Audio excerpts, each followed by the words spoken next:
The citizens residing in the kingdom endured oppression from the unjust ruler, the king, and the emperor until they reached a breaking point. The king held dominion over the kingdom, encircled by an imperial iron wall and governed with a harsh and uncompromising approach. Unfair laws were enacted and several penalties were imposed on anyone who dared defy them. The king issued royal decrees, imperial orders, and imperial customs, while also enforcing prohibitions and burdening the impoverished inhabitants with exorbitant taxes.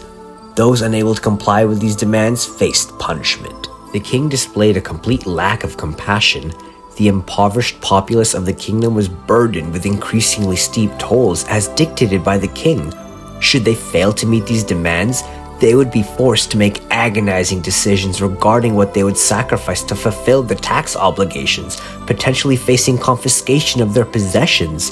Additionally, the king covertly employed enigmatic dimensional warriors for undisclosed tasks, purposely destroying the paperwork to conceal his actions from the general population.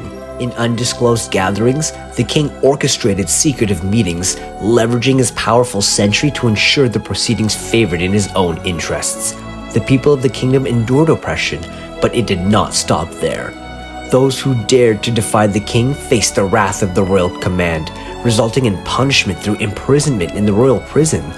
Interestingly, it appeared that the rule breaking was not limited to the civilians of the kingdom alone.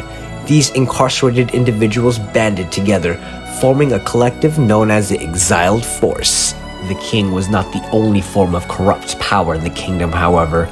The kingdom also had a tyrannical emperor, and when he wasn't busy off on a holiday, he would be at the kingdom letting his temper get the best of him and taking it out on his captain, going on tirades, on his field commander, and sometimes even going off on full-blown tantrums with whichever unlucky soul or goblin attack force would be nearby on his receiving end.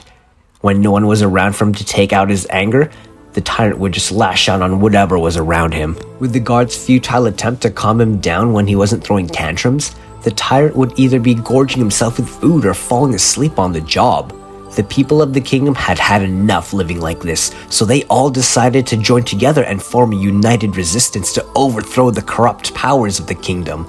Together, the united resistance would form a huge revolution against the powers that be. The people would form a huge revolution to overthrow the power of the kingdom and get payback on the kingdom.